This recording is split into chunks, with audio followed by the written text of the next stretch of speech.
There to pass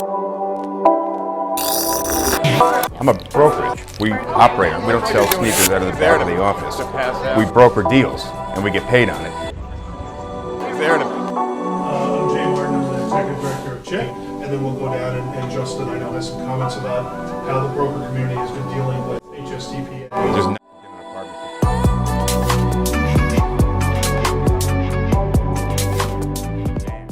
So this is Real Estate Basics. So for those of you who have been here for a little while, just pretend you're watching a movie you've already seen. Maybe you watch that movie for the second, third, fifth time. Every once in a while, you realize something that you didn't catch the first time around. Let's hope this is like that for you guys.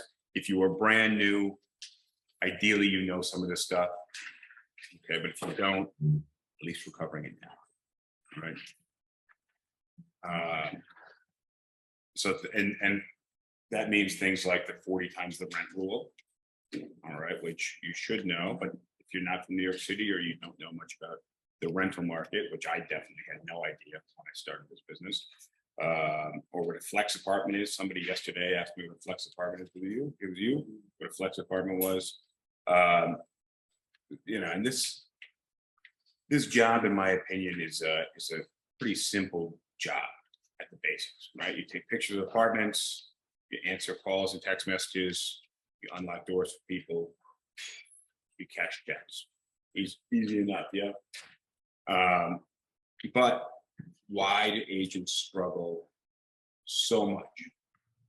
At a very basic level, you're taking pictures, you're answering text messages, and you're unlocking doors, right? So it's that there are aspects of this job that people just think they completely miss. So I'm hoping that with the basics, you guys can see it as deep of a level as necessary, some of the things that you might be missing if you're not finding the success that you should be being at this job. It's as simple as taking pictures, putting them online, answering text messages, and unlocking doors. Hoping that you guys can pick up on the nuances of this business. And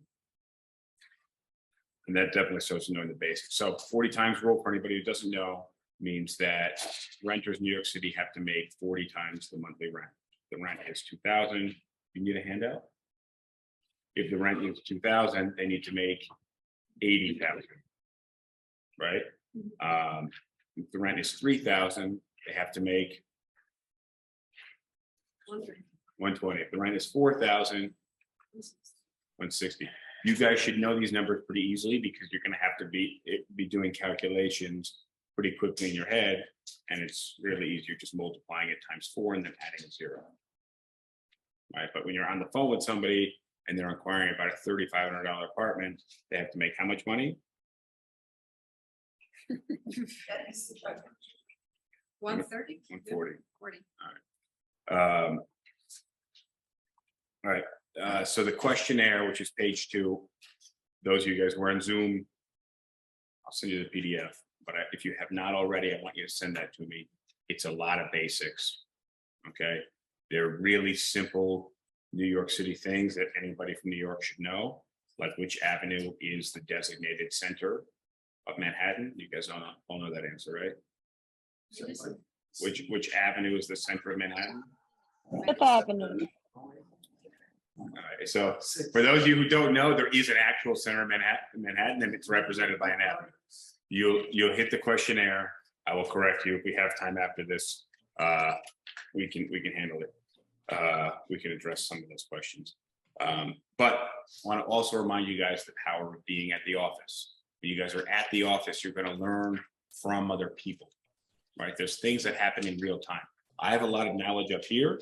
There's a lot of knowledge in here, but putting that into your brain doesn't happen like this. I can't just hand you a packet and you read it and then you know everything, even if I feel like that packet had everything in there. Right? There's stuff that happens real time that you're just going to learn from being in here. The other week, somebody asked me about Liz Pendens, and then I explained to the office, there's about 12 people in here at that time, what Liz Pendens were, how to access Liz Pendens lists, and what to do, and I provided them a script. So that's not something that you got if you were just sitting at home at 11 a.m. listen to the radio while you were posting ads or not doing real estate, right? So being in the office is beneficial for you guys. I feel like we're missing some stuff. All right.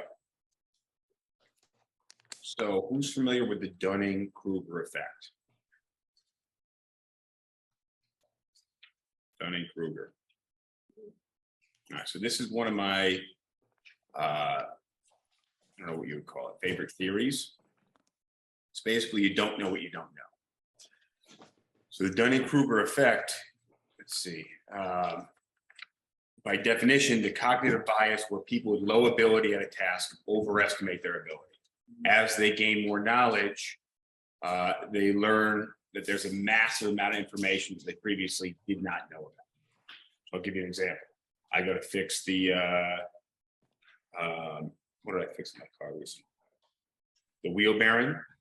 So I thought to myself, okay, wheel bearing replacement's got to be pretty simple, right? You jack up the car, that's 3 to 5 minutes, right? You take the wheel off, that's another 4 minutes tops. You're just taking the lug nuts off. Then you remove the actual brake caliper, and then you remove the rotor, which is 4 screws in total. We'll give that 10 minutes, right? And then you just knock off the brake caliper. You pull a little thing out, pull the brake caliper up. That's going to take 45 minutes, right?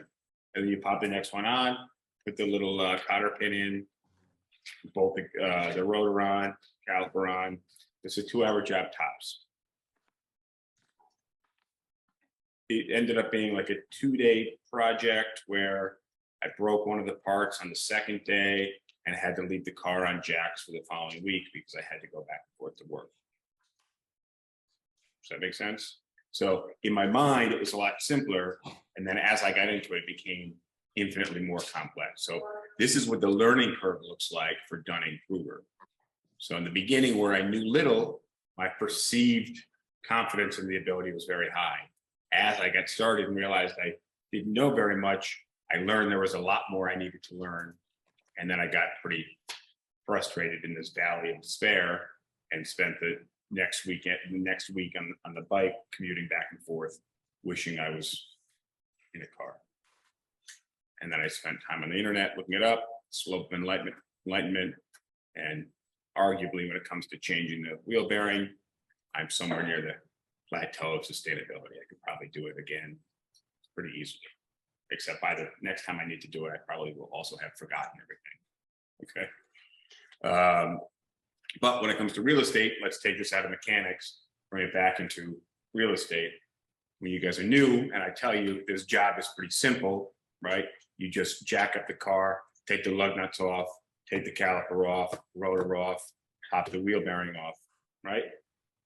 Take pictures of apartments, post them online, answer text messages, unlock doors. Sounds pretty simple, right? Mm-hmm. Okay. At a certain level, though, there are intricacies, there are nuances that you're going to miss. So we're not going to get crazy microscopic in the basics training because it really is just the basics, right? But I want to cover as much of the basics because those of you who are new may not know it, and those of you who have been here for a little while could use a reminder. So we're going to get started with types of New York City properties.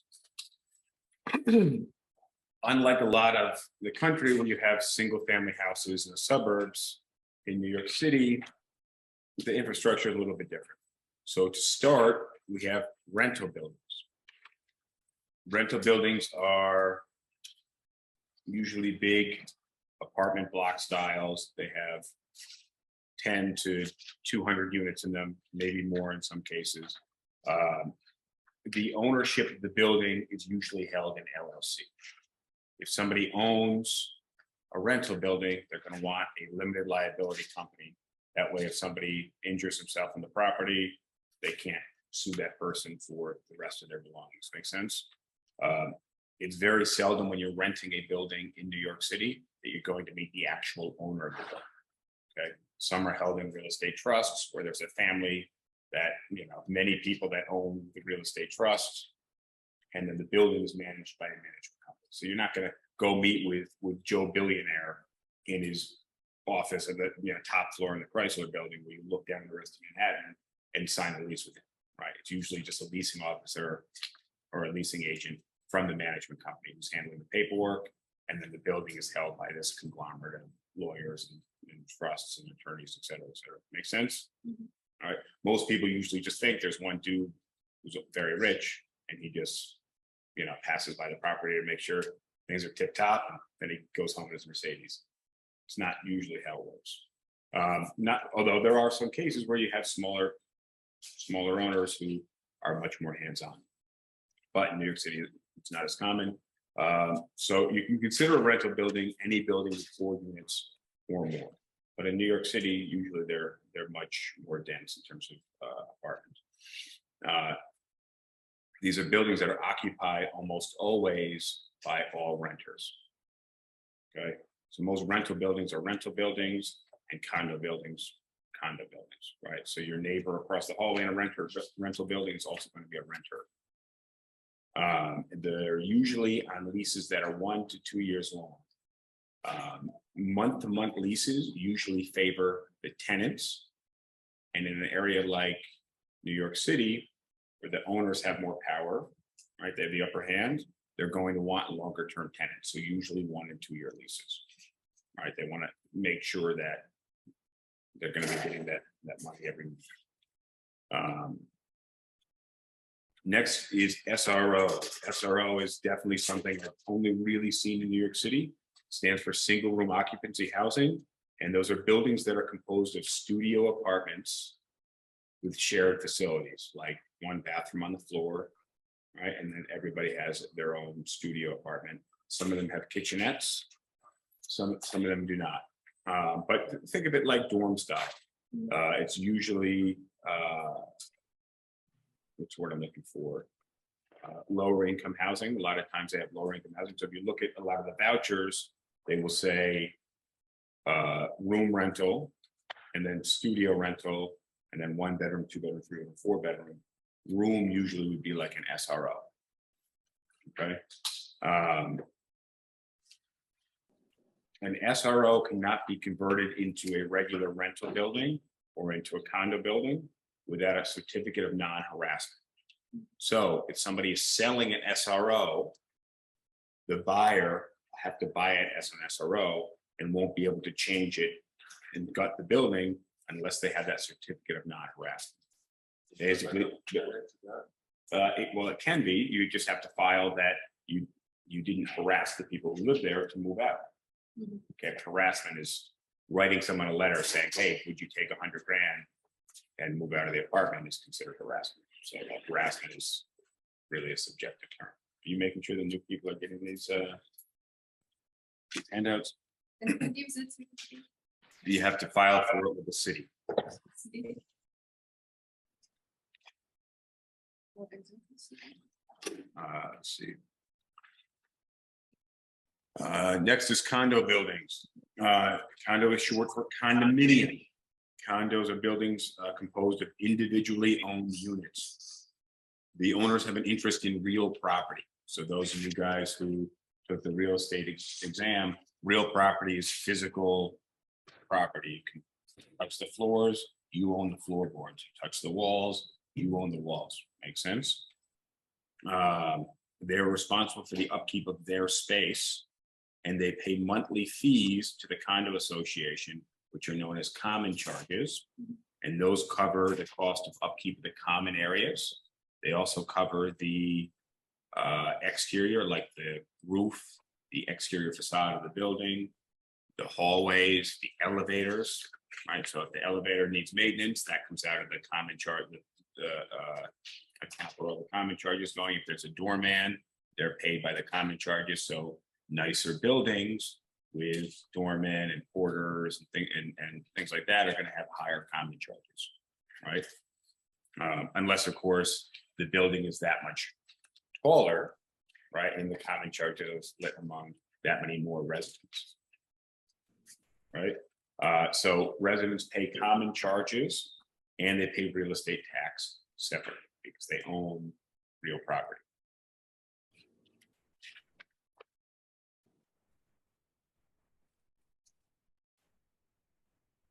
right, next is co-op, which is very specific to New York City. Not that they don't exist anywhere else, but there are a lot of co-ops in the city. So it's similar to condo, where the residents own real estate, but they don't own real estate as in real property. They own a share of the building, and they are allotted an apartment. There are usually restrictions on changes and upgrades to the interior of the property because they don't own the physical space. David, I'm going to throw you on mute. You're right here, bro. I'm just going to mute you. All right. Yeah, well, you're muted now. So they don't own the physical property, they have interest in the property. So if they want to make changes, they usually have to get approval from the co-op board. Co-ops, for whatever reason, are much more strict. I don't know the specifics of why co-op boards are very, very strict, and they want to approve residents and want to have control over everything you do. In some cases, down to the shade of paint color you use when you repaint your apartment. Some don't care, okay, but some are very, very strict. And I just think it's a psychological reason, as people are deputized with power. They just want to have nothing else to do. They just want to have control over small things. Usually in a co-op, somebody wants to buy a co-op as an investment and rent it out. Usually there are rental regulations, whereas they can only rent it pretty commonly you'll hear 2 of every 5 years, meaning they have to live in the apartment 3 out of every 5 years and can rent for 2 of them, or vice versa, 3 and 2. It depends. But in terms of an investment, not as good of an investment. Co-ops are also usually much cheaper than condos. The condo you could do kind of whatever. But condo you have a lot more freedom because you own the physical space to do it.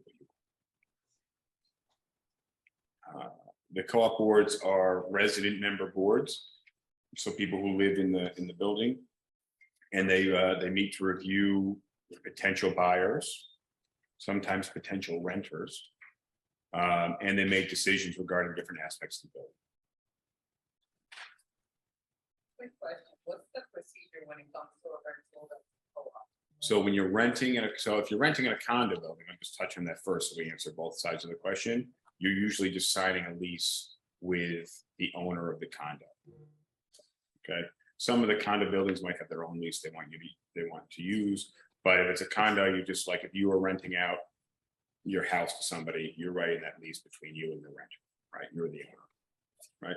If it's a co-op, because the co-op board is so involved, the co-op board is going to want to review the application for the renter. So those application fees, whereas a regular rental building, they're limited by New York State for credit and background check to $20. A co-op can charge $600 or $1,000, but it's usually in this $500 range, right? And then you usually have it to prepare that application times multiple, just like a co-op board package to buy. So you usually have to print multiple applications and then deliver it to the co-op board. And they review, and in some cases they want to meet that person as well. I think that's like a lot, but again, you deputize people with this power and they could just make the rules. So it's kind of silly. Sponsor unit. The sponsor unit, the sponsor is an entity who's responsible for either developing the building or converting it from a rental building into a condo or co-op. So if you're buying a sponsor unit, that means it's coming from the person who built the building or who currently owns the building, right? So if you're buying a condo, which is a resale, meaning you're buying it from somebody, from an individual owner. So if I buy a condo and sell it to you, that's a resale. But if I build the building and sell it to you, then that's a sponsor unit because I'm the sponsor. If that makes sense. Mm-hmm. Some condo buildings reserve the right to rent directly from the sponsor also. So you can buy or rent from the sponsor. Multifamily. So multifamily is usually, it could be a rental building like the first one that we discussed, but usually when we say multifamily, we're referring to kind of a smaller building, like a 2 to 4 family, and that's owner occupied.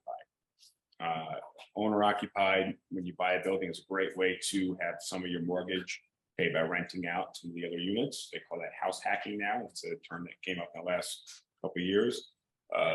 When we have a building that's over 4 units, usually that's a commercial building. And there are more laws and restrictions when it comes to renting out. Right, so if you're an owner and you own 4 or more units, there are more restrictions on it. Okay, so for example, somebody with 3 units or less can decide that they don't want to take a housing program. But somebody who has 4 units or more, by law, must take a housing program. Providing it covers the rent. The rent's $3,000, and the housing voucher is for $2,200. Obviously, they wouldn't be forced to reduce the rent by $800. A commercial building, when we say commercial building, it's usually an investment building that is intended for profit by rental income or capital gains.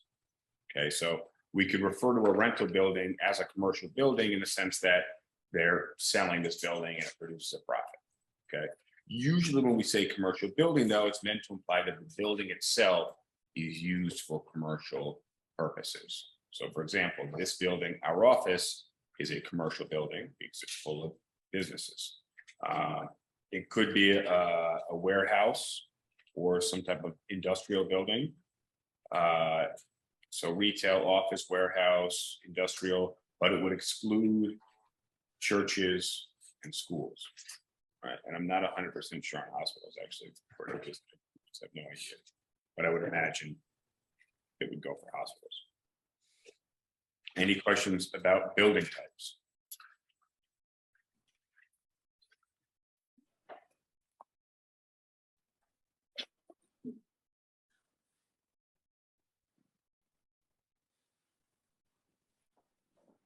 Next is listing types. So the first type is exclusive listing. So this is a listing agreement in which the owner has granted one agent the exclusive, meaning only that agent, right to advertise and rent or sell that property. Okay, so that's pretty common in any other area outside of New York City. If somebody is selling a home with a real estate agent, that is the only agent allowed to advertise and list that property, and all showings must go through that person. If the owner sells it to their friend, they still have to pay the commission to that agent because that agent has the exclusive right to sell the property. Okay. Some exclusive agreements, and this is more common, especially here, although you do see this outside of New York City, grant the agent exclusive right to advertise. But if the owner brings someone, the owner does not have to pay a commission. So it's not exclusive right to sell, but it's exclusive right to list. Does that make sense to everyone? I gotta put somebody else on mute, I feel like.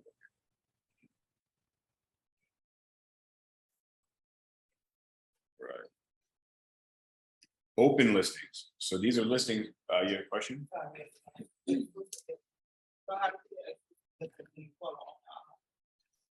Well, you have to want, how do you get exclusive listings? That's what we talked about in last week's training. You have to connect with the owner and they have to grant you exclusive right to list and or to sell. And they're going to sign a listing agreement. How you do that is up to you. Right? By calling them, sure. By bumping into the street, finding out they own property and they want to sell, sure. Okay, through a referral, sure. So last week we talked about the for sale by owner list and doing for rent by owner searches, which we know are people who have active interest in selling or renting their property, right? So you can connect with anybody who owns property, and if they decide they want to sell at some point in the future, great. So the more people you know in this business, awesome. And also getting referrals, awesome. But the for rent by owner and the for sale by owner lists are people who are actively trying to sell their property. That's a good place to start too, especially as a newer agent. So open listings. These are common in Manhattan, but they're uncommon just about everywhere else. Open listings are vacancies that are sent from an owner or management company to most brokerages. So if you look in our listings email account, you all have access to, landlords send us their list of vacant apartments for this week, for this month. And then agents, there's no exclusive right to advertise, so you aren't the only exclusive agent who can advertise. Everybody can preview the listings, list them online, advertise them, and bring clients. So if she brings a renter and you had it advertised, she gets the deal, you're just kind of SOL. All right. So this is really beneficial for brand new agents who are saying, how do I get clients? How do I get listings? Well, to get clients, you usually have to list something, right? So that people contact you for that listing. But if you don't know people who own property and are actively renting it and selling it, what listings are you getting? So the open listings are given to you. So you now have basically ammunition, free ammunition. You can go and preview them, list them online, and start getting leads. The downside for this is you have a lot of competition. So there's lots of agents who are advertising these open listings. And they can be rented at any time with no notice to anyone. Next are limited listings. These are like open listings, meaning that all agents can freely advertise and bring clients. The biggest difference is that these vacancy lists, these landlords don't work with every real estate brokerage. So they might work with a select number of agents. So those might be listings like ELDG or Brusco or Ranger or Solio. Except they don't work with everybody. A landlord that does work with everyone, Metronest, Centennial. All right, there's a whole bunch more in the listings. Solio is a bit more of a limited listing. They don't work with it. And if you look at their emails, some of their emails are like very explicit, like you do this, we'll take you off the list. All right, which is why, Diana, we have a rule that is do not call landlords without checking with me first. Okay, especially these limited listing accounts. They don't want you calling to see if the building allows dogs. They don't want you calling an hour later to see if it's an elevator or walk-up building.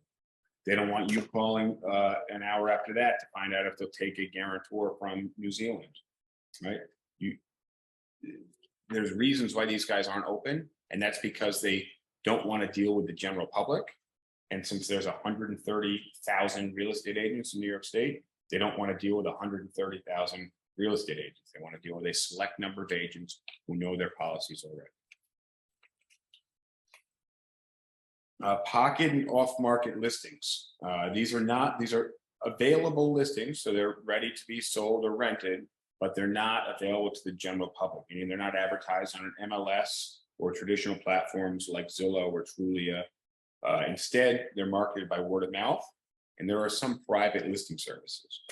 The benefit is privacy for the seller, and sometimes sellers will use to test the water and evaluate their purchase price to see if they get any interest at that price. And you're not going to be able to see a days on the market list. So, you know, if something's been on the market for 8 months, you're going to say, what's the deal with that? Like, there must be an issue. If it's not actually on the market because it's an off-market listing, there's no counter. That counter never starts, right? So if you're a real estate agent and somebody who owns a home says, hey, I'm interested in selling, but I don't want to list it. If you have anybody, let me know. Right, that would be one tactic, but that agent's not actively advertising the listing, right? The downside with this, though, is that potentially more days on the market, right? Because you're not getting as much exposure, even though it's not technically on the market, but it will be listed for much longer. You're going to have fewer offers and just considerably fewer people even aware that it exists. Which also means testing the listing price, you know, maybe a bit counterintuitive. Roles of a brand new agent. Reviewing apartments. Now, this is a crucial part for you guys as new agents to learn the market.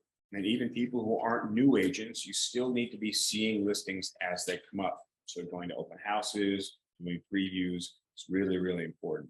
One, it's going to help you learn the market, see what's on the market at any given time, but you're also going to meet people doing this. well. All right, so last week we talked about a good for sale by owner script, a good way to start meeting people who own property. You know, that would count as previewing, but you have to pick up the phone and arrange those appointments. You can't just wander into somebody's house. The market here is extremely dynamic, and what you see today could be gone tomorrow. So the nice thing about previewing is you're going to learn the market as it is now.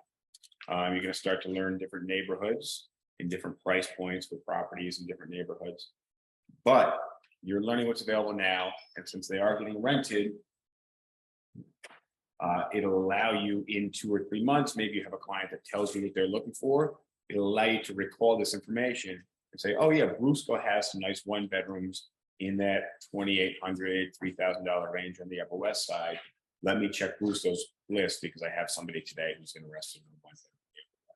So you may not know what the market looks like at any given point, but you'll know who has what properties in what neighborhoods at those price points.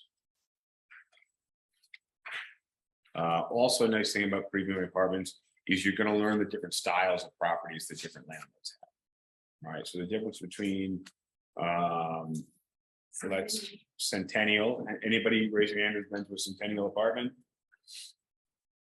You'll know that they are small, very small, and they have really nice renovations, or, you know, rental quality renovation.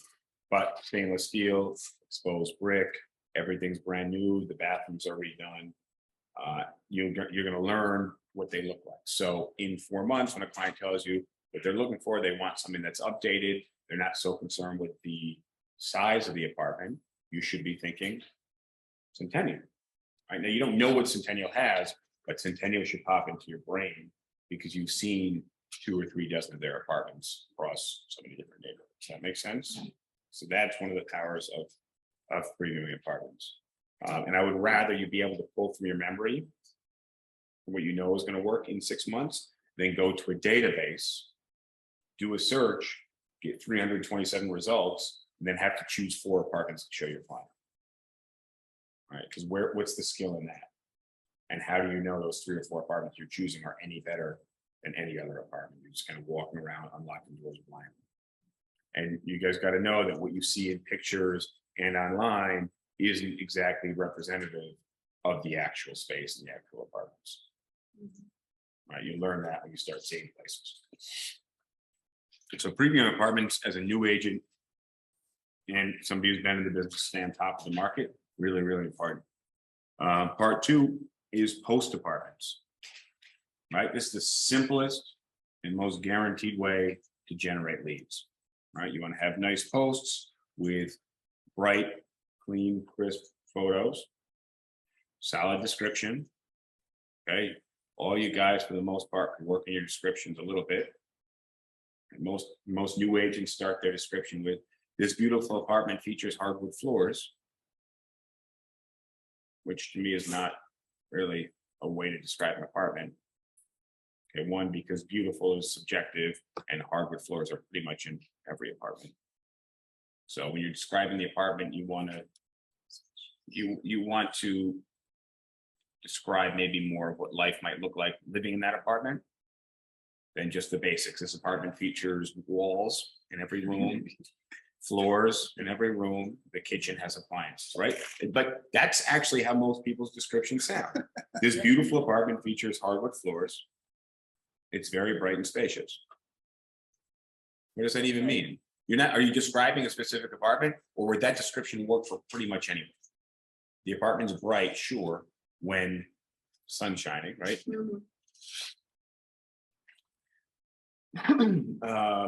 So posting is something that everybody can work on optimizing. Booking appointments. This, as you guys know, who might have been doing this for a little while, not super easy, yeah?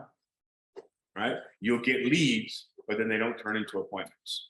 So you have to ask yourself, what can you be doing to get better at booking appointments? Now, I see every day a dozen to 2 dozen agents who struggle with this. And I see time to time agents who kick ass. Almost everybody they get on the phone, they book and turn into an appointment. How does that happen? What's the difference between this agent that books every appointment and then the person that gets all these inquiries and struggles with getting people to come and meet? Any we're not going to get into it, but any ideas off the top of your heads, guys? Consistency. Consistency in what? Because I'm telling you the difference is consistency. One books every appointment consistently, the other one does not. Unless you mean something else by consistency. Besides building a rapport, looping in the conversation. How about consistency? Let's stay on consistency. How about consistency in follow-up? Follow-up's good. Building rapport, but we're not not quite right there. Looping, I'll give you that, Curtis. But I'll just give you the quick, easy ones. Okay. Response time. All right, those of you guys who check your email when you get into the office at 11:30 in the morning, right? You're going to lose every time. You're going to get messages at 3 o'clock in the morning for people that are just up late, cruising across whatever platforms looking at listings. A great agent's going to wake up 7 o'clock in the morning and say, hey, just saw your message. I'll give you a call after 9. Let me know what time works for you to see the apartment today. Or something like that, but a faster response. And then when you get a lead, you get a message, you're answering it right away. So response time, really important. And then what you say to them, really important, right? A lot. So you want to get them on the phone so you can have this rapport building correspondence Curtis was just explaining. And if they do object to meeting, you can overcome those objections in real time over the phone. But if you're doing it by text and you tell somebody something that they're not totally down with, they just won't answer. Right? So you got to be quick to get them on the phone. Follow me? Booking appointments, showing apartments. So this is where like most people want to be in this business. Everybody thinks like they're a great closer, great at showing apartments. The reality is getting to this is actually really challenging. Okay. So you got to be great at, you got to know the markets, you got to do a lot of previews. You got to be getting leads, you got to post apartments. When you're posting those apartments, you got to be capturing all those leads and converting them into clients. So you're actually booking appointments. And then when you book the appointment and you go on the showing and you've gotten this far, having somebody not applying the apartment or tell you they want to apply, tell you they like the apartment and not actually going through with the application, right? And that happens a lot. Somebody tells you they want the apartment, you guys part ways, and then you don't hear back from them. Didn't something like that happen to you the other day? Somebody told you they wanted something and then they like took all night. Yeah, the guy from California. And we had a phone call with him and everything sounded good. And then he said he was going to send paperwork and no follow-up. The next day, there was no follow-up. The thing is, if somebody's serious about the apartment, they're going to do the application, right? You're on a date with somebody, you say, hey, I think we should do this again. And they say, I'll let you know. Not a good sign, my friends. Why is it any different when it comes to apartments, right? How's next Friday for a date? Well, I'll have to let you know later. Or it sounds good, but I'll have to confirm later. So when your client's like, yeah, I want to apply, but I'll apply later, same thing. If they're applying on the spot or definitely next Friday it is, perfect, right? But if it's not happening on the spot, you got to figure out why it's not happening and address that. Make sense? Closing. So as we segue into how to close during the showing, at some point in your showing, you're going to have to ask the client to apply. Right? This is where a lot of people fail. They just wait for the person to say, I want to apply in this apartment. Take my money. It's not what happens. Okay. Most people have an aversion to making decisions. Okay. Ask yourself, what was the last decision that you made that impacted your life? I don't mean buying another pair of shoes, but I mean taking a new job or moving. Most of the decisions like buying a new pair of shoes or buying a car or whatever, you just kind of fall into and just do what somebody leads you to do. Even when it comes to buying a car, they're just like, oh, well, that was not available, but this is the same. You're going to like it. Here, sit in the car. Why don't you take it for a test? And before you know it, you're just doing the paperwork. You didn't even actively make that decision. When it comes to closing a deal in an apartment, You need to be the one working that person through that decision-making process. You can't just wait for them to say, okay, here's my wallet, take the money, right? You need to be like, all right, so to move forward to this place, let's head back to the office. Not saying, here's the kitchen. Let me know. All right, I'll touch base with you later, bye. Which is how most showings actually go. Seriously. You need to be the one saying, let's get this application out of the way so we don't lose the apartment. Sound good? All right, notice how I just said that. You understand? Let's get this application started so we don't lose the apartment.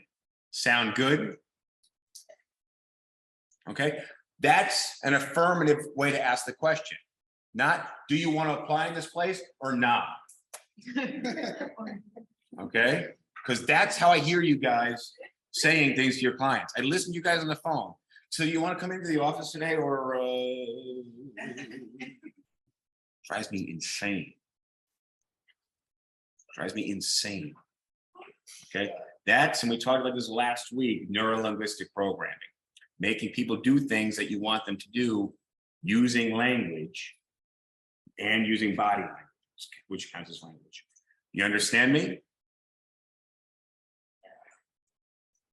All right. That's what closing's about. All right. Each of these aspects of being an agent can be optimized. So you need to look at each of these aspects. Previewing, posting, booking appointments, showing the apartments, closing. You need to look at each one of those, figure out where they can be optimized for you. All right, it's literally an engineering problem. Cool? And you can figure that shit out. Preparing paperwork. Application paperwork is always simpler than it seems at first. You tell somebody it's time to apply and people get overwhelmed. You have to walk them through it. You tell them they need their tax returns. Who has their tax returns on them right now? Nobody has their tax returns on them right now. Okay? Who could get them if they needed to? Let me ask you a question. Who filed online with TurboTax or H&R Block or something like that where you uploaded your information? Any of you guys do that last year? A couple people. So you could probably just log in right now and get it. Take you less than 4 minutes. How about bank statements? Anybody have their bank statements on them right now? Yeah. You have your bank statements on you right now? Online, bank online. Yeah, exactly. If you have a phone and you have a bank, right? Most banks have money, which means they can make apps. Means that you can get those apps in the internet. We happen to have internet in the office. Right? You can coach people through getting this paperwork. But if you tell somebody you need their tax returns, employment letter, pay stubs, bank statements, photo ID, they freak out. Oh, I'll get to work on this. All right, and then you tell them their 68-year-old guarantor needs to get this stuff. He was born in what, 1950? 54, right? They were born in 1954. Like this person is going to be like, whoa, the internet, right? Can I get that through Facebook? Right? Like that's where they are. So you need to, a lot of times the guarantors, walk them through getting this paperwork as well. You can't just put this in the lap of your client because then you're going to be getting the paperwork next week. And is that apartment going to be available next week? No. It needs to happen now. If you saw the apartment now, you're applying now, you're getting paperwork now, and you need to coach people through this. All right, just like when I send somebody a lease and they have to print it and sign it and get it back to me. I schedule a time to go over that lease with them on Zoom or FaceTime, right? So I can walk them through real time. It's gonna be a lot faster that way. I'll give them the lease ahead of time so they can review it, come to me with any questions. But then I'll go page by page on my screen, or they go page by page in paper and make sure they're signing and initialing in the right place, right? And if they mess up in real time, rather than them send me the lease, and I realize they screwed up, I say, hey, dude, we got to reprint page 46 because you signed on the wrong line. Right? Don't just cross it out because you signed on the landlord's line. Where's the landlord going to sign? Right? And then next part being signing leases, which we kind of just talked about. Signing leases is not incredibly difficult, but if you're going to a lease signing and you haven't seen a lease before, is that a problem that's easily solved? Can you get your hands on a lease as a real estate agent? Guys nod or something, at least. You think you get your hands on a lease as a real estate agent? You think if you ask somebody in maybe a real estate office, they might be able to help you get a hold of a lease? Definitely, yes. Thank you. Thank you, guys. So again, we're talking about these being the basics. We're not going to go microscopic. We're not going to go too deep. I'm not going to start pulling up leases. But I will tell you that if you want to be in this career at a professional level, you need to behave like a professional would behave. Make sense? What would professionals do when it comes to a contract? Read everything. You think they would just print it and give it to their client? Explain. You think maybe they might have read it before? Yeah, of course. You think there's a good chance they will have read every single word? Because I can tell you, if you're an attorney, you can read every goddamn comma in that, because depending on where the commas are placed, the sentences could mean something else. Which, by the way, those of you guys who text in all lowercase with no periods and question marks, and none of your sentences make any sense, you guys got to work on that shit. All right. But attorneys are going to read every single letter, every piece of punctuation in that contract. Doctors are going to read every detail of that medication and the side effects, right? They're going to know everything possible about their trade. You guys are signing a lease. You want to work in this business at a professional level. You need to know every word of that lease. So when your client asks you a question, you're going to sound like an idiot when you go, I don't know, let me ask somebody. Make sense? Most of you will wait until you have a lease and a lease signing and you're there with your client to read them. I am telling you now in advance what needs to be done. All right, good morning. Where to find listings? Database. So a few databases available for you guys. RealTMX is one. OLR is another. And the Jumpstart team, you either get OLR or RealTMX for free. Nestio, which some of you guys have seen some Nestio listings. I'm not a huge fan of Nestio these days. You Got Listings. You Got Listings is a good website. I think it's free.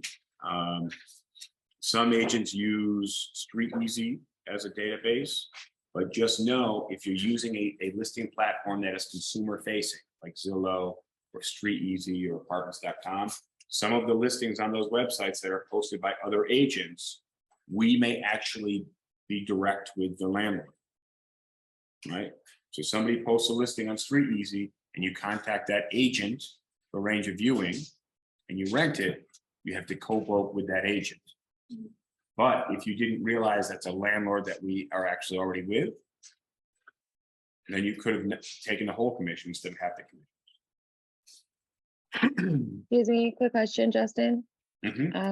So for StreetEasy, I thought that was only for exclusives. Well, it has to, no, yes and no. So we talked about exclusives earlier. An agent may have an exclusive right to list the apartment on StreetEasy. Right. Right? But not the exclusive right to rent it. So in some cases, you go directly to the owner or management company, right? And not have to go through that agent because they have the exclusive right to list it, but they aren't the only agent who can rent it. It's not their exclusive right to rent. You understand the difference? So it's only their exclusive right to advertise via StreetEasy. In some cases, but that's why you want to look at, that's why StreetEasy is not the best place for you as an agent to be looking as a database.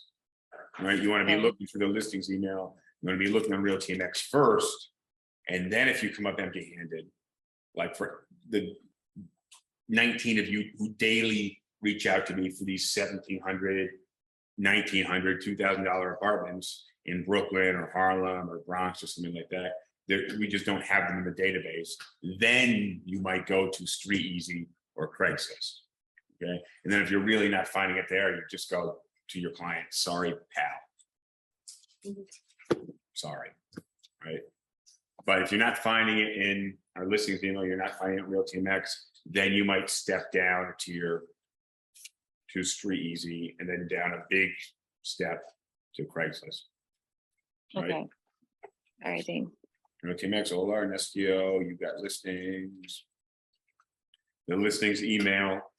You guys all want to make sure that you have access to this listings email because we get listings on a daily, weekly, sometimes irregular basis, depending on the landlord.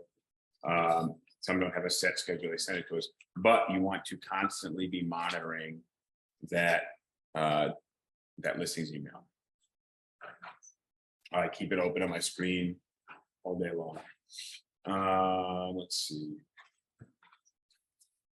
Listings email, we talked about Street Easy and then other listing websites. And also, what we talked about last week is setting up a search on the other listing websites like Craigslist or Zillow or Street Easy for by owner listings. So when there is a new listing and it's by owner, you can reach out to that person, connect with them, maybe offer to list it for them with professional photos, right? And across multiple platforms. And you wouldn't have to ask them for the exclusive right to rent it because we already know they've listed it on their own. But you could, Maya, ask for exclusive right to list. So not exclusive right to rent. If they find somebody on their own, they don't have to pay you, right? But if you find somebody, either that incoming renter is paying you or the owner is paying you, depending on what you've worked out. Next is accessing listings. Access to apartments in New York City can be really unique. If you're out in the suburbs, you roll up to a house, you go around the back of the house, there's a lockbox, you type the code into a lockbox. Right now, there's a lot of futuristic Bluetooth lockboxes. You get the key, you let yourself in. It's not so much the case in New York City. When there are lockboxes, who's been to an apartment with a lockbox? Raise your hand. Okay. Were there keys in those lockboxes every time? No. No. Okay. So that happens in New York City. Even when there is a lockbox, sometimes there's not a key. Right. Or you might even have the wrong code for the lockbox. Or the way to reset the code on a lockbox is by typing a specific code. So maybe somebody puts the wrong code in the lockbox and resets it, and now there's just a key trapped in this lockbox, and nobody has a code for it. Sometimes when you go to buildings, there'll be a super. You call the super if you have the super's number. If you go to a building and I didn't give you the super's number, you don't have it. A lot of times you can look into the entranceway into the lobby, and posted in the lobby is the emergency contact number or the emergency contact, who is usually the super for the building. You can call them up. Sometimes the key is at the owner's office. So with Centennial, you can go to their office on 740 Broadway, second floor, drop off $20 in your business card and borrow the key. Sometimes keys are available to pick up at the front desk of doorman buildings, right? A lot of doorman buildings, if they have on-site leasing, do not allow your preview. Sometimes the key might be downstairs in a bodega or a pizza shop or something like that. That stuff's really common. If it's an exclusive listing, usually you have to give advance notice to the listing agent if you want to come show it to their clients. But the best way to know is by preview. The more you preview, the more confident you're going to be accessing apartments. And also, sometimes you turn up the buildings with your client and you're expecting a key to be in a lockbox and it's not there. So you want to be prepared. You want to be able to confidently answer your client and say to them, explain to them what happened. Sometimes the apartment doors will be open. So I know that if there's no supers number and the instructions say apartment door open, before I go there with my client, I'm gonna say, hey, heads up, just so you know, this landlord leaves the apartment doors unlocked. There's no super contact, so we're just gonna have to go there, wait for somebody to buzz us into the building and cross our fingers that the apartment's open. That's just the way this one works. I'm down to give it a shot if you are. Sound good?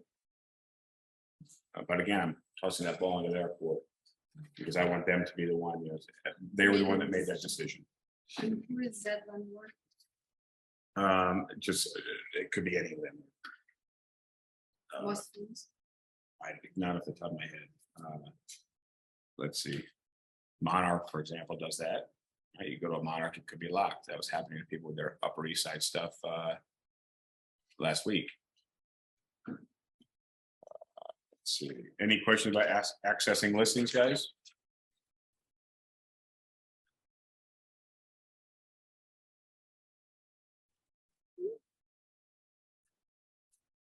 How to preview. So previewing effectively is just accessing apartments, taking pictures, yeah. But you want to preview to learn the market. I recommend when you go out and do previews that you either preview one landlord at a time, right? So you take one landlord's list and go see a bunch of those, or you preview one neighborhood at a time, but you take note of what landlord you're previewing, right? Because I want you to learn what landlords have what type of properties in their portfolio. Make sense?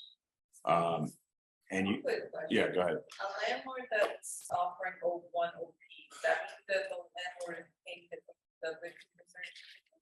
Is that? Say again, the landlord's paying what? The land, if one apartment has an offer of 1 month OP, Mhm. then does that mean that the landlord is paying the commission of 50% or is? So if a landlord is paying you a 1 month OP, does that mean they're paying you 15%? I just heard that, I just want to know. Okay, so 1 month represents 8.3% of the year rent. Okay, so if they're offering OP, they're offering of 1 month, they're offering to pay you 8.3%. Okay, so what you asked is if they offer you 1 month OP, are they offering to pay you 15%? Yeah. Well, no, because 1 month is 8.3% and 15% is 15%. I Okay. just want to. So when the landlord is paying the OP, so if you see a listing that says 1 month OP, you can list it as a no fee listing. And obviously you're likely to get more leads because renters want more no fee apartments, right? But you're not going to get 15%, you're only going to get 1 month from the owner. So some agents ask their client to pay them a portion as well. Okay, so you wouldn't be advertising it as no fee, but you could advertise it as a reduced fee. Okay, but legally you must disclose that you're collecting from both sides.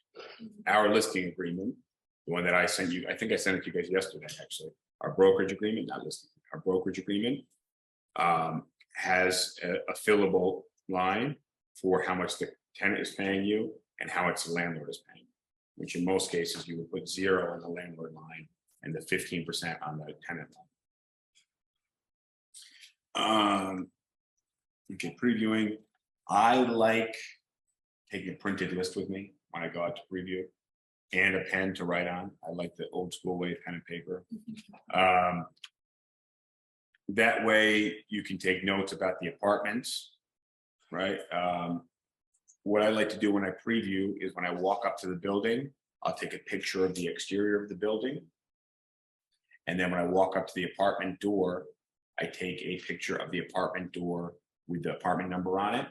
And then I take pictures of the apartment. And then I walk down the hallway or upstairs or whatever apartment, take pictures of that apartment door with the apartment label on it. And then inside. Reason being, afterwards, I can go through my camera roll on my phone and each building is separated by an exterior picture of that building. And then each apartment inside is separated by pictures of that apartment. However, sometimes I might just take a picture of my list where it says apartment 4A and then take pictures of apartment 4A. All right.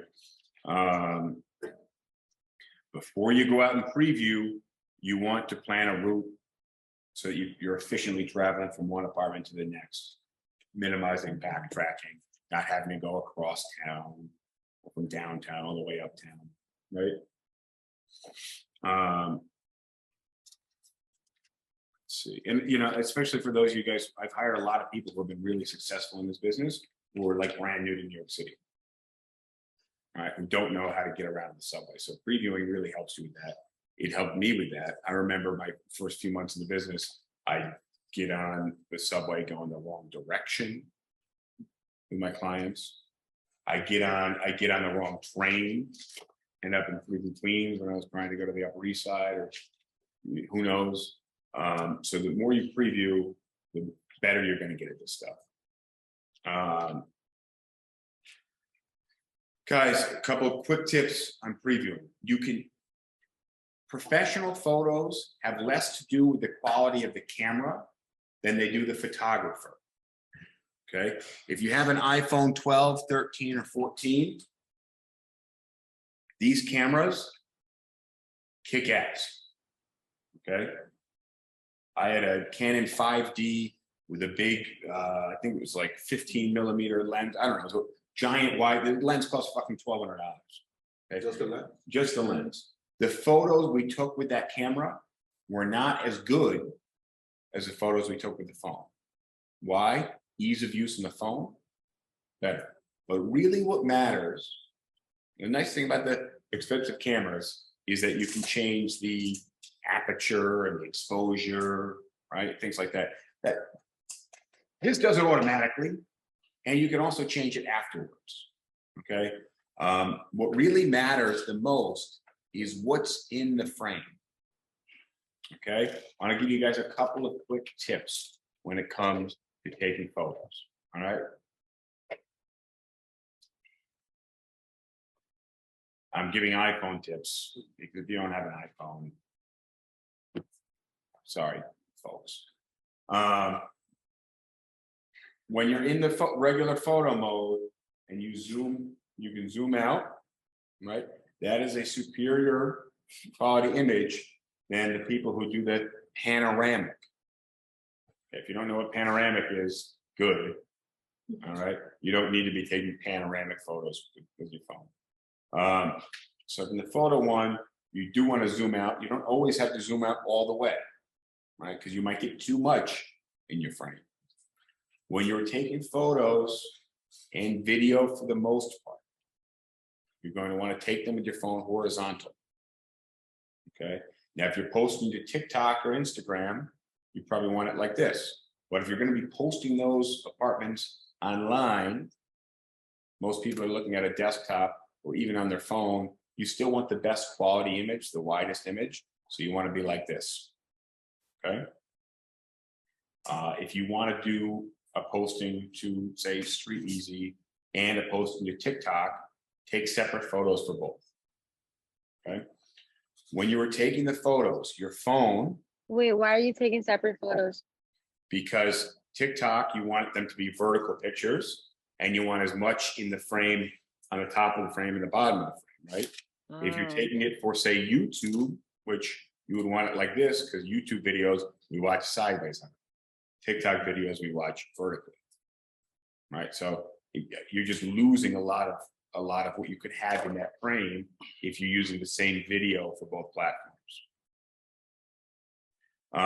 When you're taking photos with your phone, the phone should be flat, okay? So if you're taking them horizontally with your phone like this, the angle of your phone should not be downward or upward, right? This is one thing that you will notice in professional photos where the cameras are mounted on tripods, that the lines are vertical from the walls and the windows and the cabinets.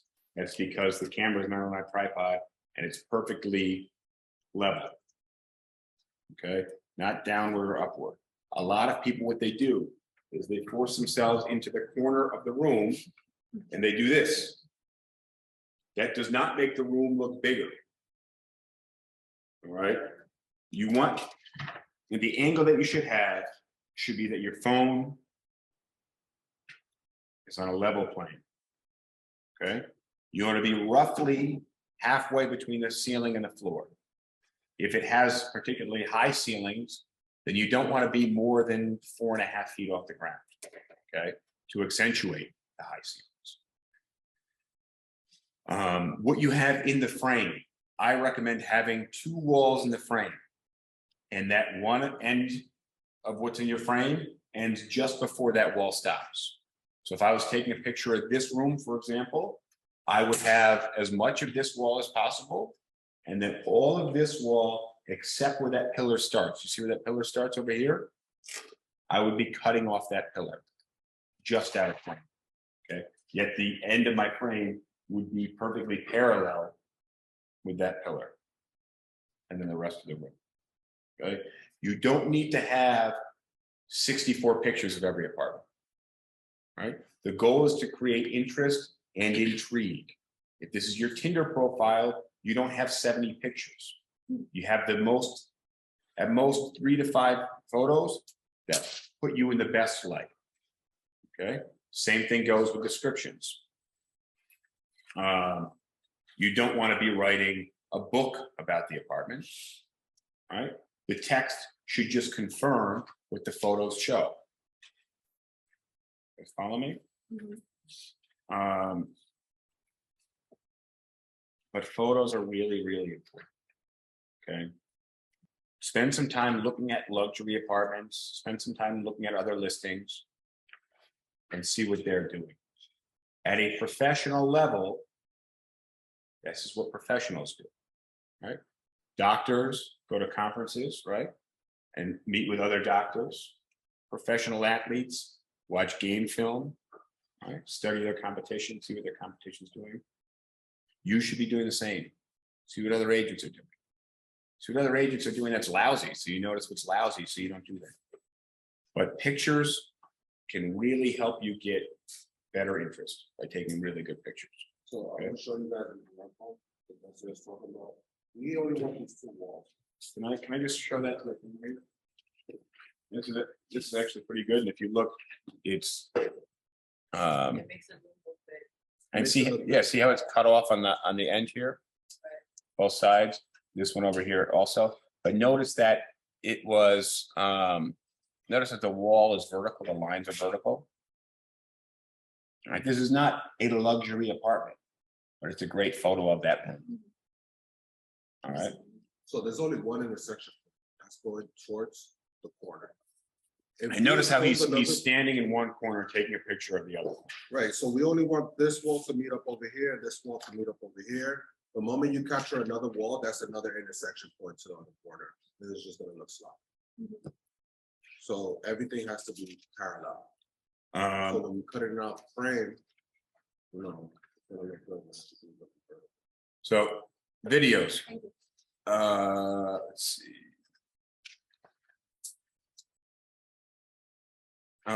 When it comes to videos, most people think a video walkthrough is you walk them through taking a video. It is not. Okay. What you want to do is you want to step into the room that you're about to take a video of. Actually, not even into it, right? You want to step just into the threshold of the doorway and then pan around. So what I like to do is step just into the doorway. I don't want the door frame to show in my photos. I don't want it to show my video either. So I'll step into that door frame and pan around that room. I also notice where my fingers are on the phone. Right, because I don't want my fingers in the shot, which I see all the time. Okay. So I pan around the room and then I walk quickly and smoothly to the opposite corner of the room, turn and pan around that room. And then I already know where my next point is going to be. I walk quickly to that point and smoothly to that point. All right, smoothly to that point and turn and pan around that room. Okay. I like not to have my own shot in the bathroom mirror. Right. I don't need a little reverse selfie, reflection selfie in the mirror. Couple of tips. I like to close toilet seats. Close the goddamn toilet seat. Nobody needs to see the toilet bowl on the inside. Right? If there's a lid, of course. It's just a pet peeve of mine. Just, you know, I think I would, just like you close the kitchen cabinets because the kitchen looks better with them closed. Right? Sometimes people will, again, the goal is to create intrigue, right? Sometimes people will open the kitchen cabinets, but rarely are people opening the, just, any turds left in here? No, okay. I mean, it is a distraction too. To the But I think it kind of makes it a little less classy when the toilet bowl open. When there's stuff of cleaning supplies on the counter or paint buckets, if you can, hide them, put them in the cabinets, slide them out of the frame, shove it into a closet, something like that. Now, I don't want you to like make a big scene and, you know, if somebody's actively worked in the apartment, tell them they have to stop working just so you can take pictures, because you're probably the 12th person who's been there that day, okay? But if there's nobody in there, slide it out of the way, but also then put it back, okay? One time I went to an apartment that had plastic all over the floors, ladders in there, and it was it was like a $13,000 apartment, and nobody was in there, and I moved everything, put it in the closet, and then went back and meticulously made sure that all the plastic was right up to the border, the edge. Then it was actually, I made sure it was done better than it was done prior, all right? Because I didn't want to be, you know, walking out of there when somebody else walked in there with their paint rollers and brushes and 5-gallon, you know, containers of paint. And they're just like, oh, we just laid this whole thing out and you just fucked us up, right? So just make sure you're paying attention and you're being respectful, but tidy up if you can. All right, we gotta move fast here. So I thought we were going quick, my bad. Senior agents, senior agent is a resource to you. Make sure you use them. Be proactive. I'm your senior agent, effectively, guys. Come to me. If you just sit in the corner all day long, I'm not coming to you, bro. All right, there's 90 of you guys. All right, some of you guys are more active than others, but if you're not active and you're not here, I'm not thinking of you. Sorry, guys, it's just not happening. All right, you got to come to me. You are responsible for your own success, but you are also responsible for your own failure. It's not on me. Right? The way that it works, though, is if you're successful, it's you, and if you're not successful, it's me, from your perspective. But I promise you, you're 100% responsible. I am a resource for you. I am no better than a book or a podcast for you. Okay. It's just that I'm real time and I'll answer you at 11 o'clock at night versus you having to search around on YouTube or Google to find the answer you need. Okay. So I'm a little better in that respect, but I am effectively one of those to you. Right. Nobody was there for me giving me Zoom training when I started. There was no agent handbook when I started. There was nobody to go in the office and say, hey, what do I do? Didn't work like that. It was, there's a place you can sit. Now go be a real estate agent. Didn't make much sense to me, but that's how it was. So we give you some resources. All right, but that doesn't mean that if you don't have the answer, you don't then also go look for it. All right. The issue with giving you some resources is that if you don't get all the resources, you feel that you've somehow been gypped. Okay, it's on you. So senior agent is a resource to you. Make sure you use them. You guys can sit down with me one-on-one anytime you want. For the most part, we have to agree to a time, but it's one-on-one and we will go as micro as we need to. So I sat down with somebody the other day, went through all the correspondence and said, you're not doing nearly enough follow-up. So here's a Rent Hop message, you didn't reply. And she said, well, I called them. And I said, okay.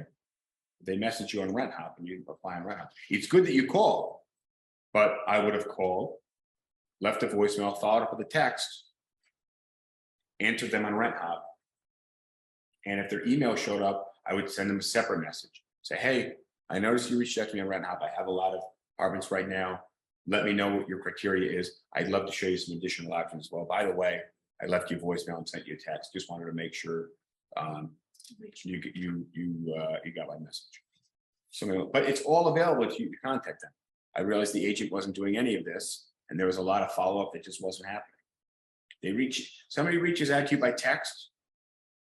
Most of the time, if you call them, they're not going to answer, but if you text them, they're going to answer, right? It's just how it works. Somebody reaches out to you by text, they want you to text them back. Obviously, you want to get them on the phone, you're going to work to that, but just understand that if you call them and they don't answer, doesn't mean then don't text them also, right? Learn from another benefit of being in the office. You will hear me interacting with clients. Right? You'll also hear other agents interacting with their clients, so you can see how that goes. Being here helps with that. Okay, learn from that. I think I do it quite well. Right, so if you listen to me do it, you learn a couple of things. Independent learning. I asked you guys last night who was reading what. I got some cool books, some suggestions from some of you guys. David messaged me with a Tom Ferry podcast episode. I really like Tom Ferry. I usually, so I have a recurring strategy every week. You know, one day I listen to one thing, another day I listen to another thing.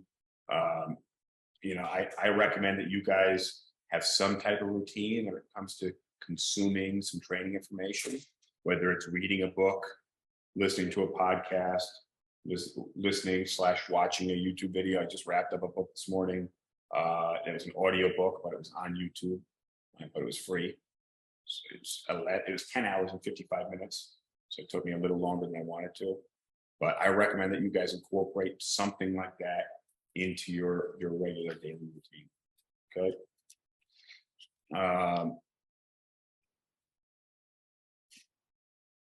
What's up with my PowerPoint? All right. Literally, oh my God.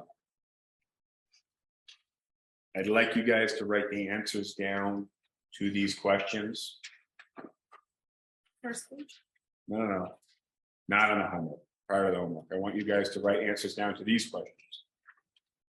Why do you want to be a real estate agent?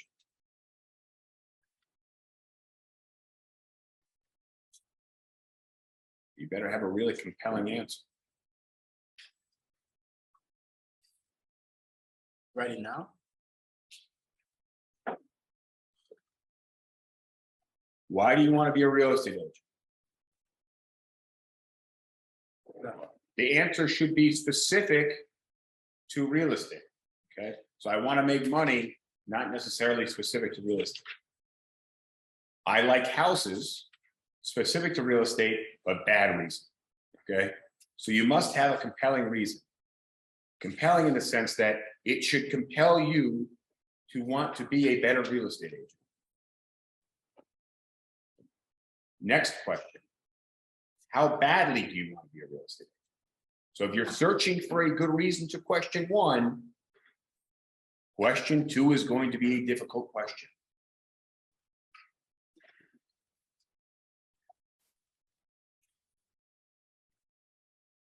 And you know, it's having answers to these questions. Why do you want to be a real estate agent? How badly do you want to be a real estate agent? Will greatly help you in this business. Okay. Now, if you don't have a great answer, fine. Okay. It may take time. Maybe you're just really good at this. It's not something you particularly want to do. Maybe you're crushing it. All right. That's what I didn't want to be a real estate agent. I ended up for a while. Why did I want to be a real estate agent? Just like I didn't have anything else to do. I was interviewing for other jobs as a new real estate agent. And I was not a very good real estate agent. And then something clicked and I became a great real estate agent. And then I wanted to do it because I was good at it. I wanted to do it badly because I was good at it. I was making a lot of money. But it wasn't until something clicked and it made sense to me. So I'm not saying having a great answer to this is a make or break. I'll tell you one thing though, it helps. Might I ask what year it clicked or what month it clicked for you? Like 6 months or so in, maybe 8 months. And then my next question, we can talk about it another time. My next question is, what are you willing to do to be successful? It's nice of you guys to show up here. What are you doing after this? What are you doing this afternoon? What are you doing at 11 o'clock tonight if you don't have any clients booked for tomorrow?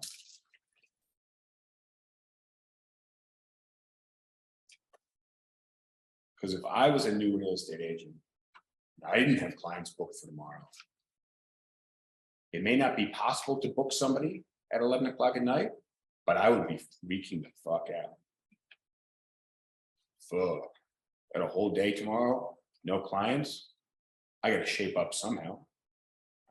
11 o'clock at night, you may be working till 1 o'clock in the morning, may not book anybody, right? Because everybody else is asleep. But you should be doing something for your business because you know it definitely needs some work.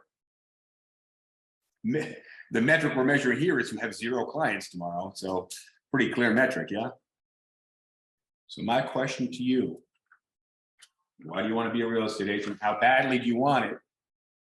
What are you willing to do to ensure that you get it?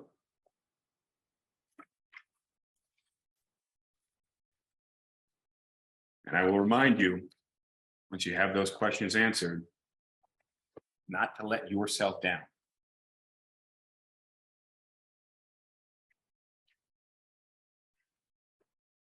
All right, 12:05, I wasn't too late. Any questions, guys?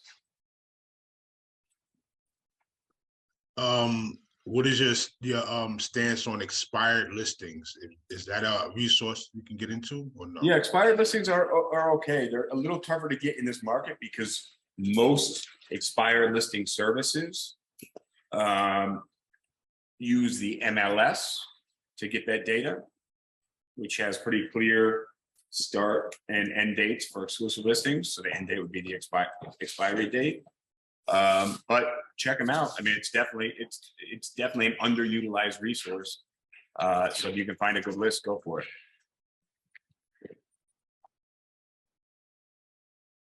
Thank you. Yep.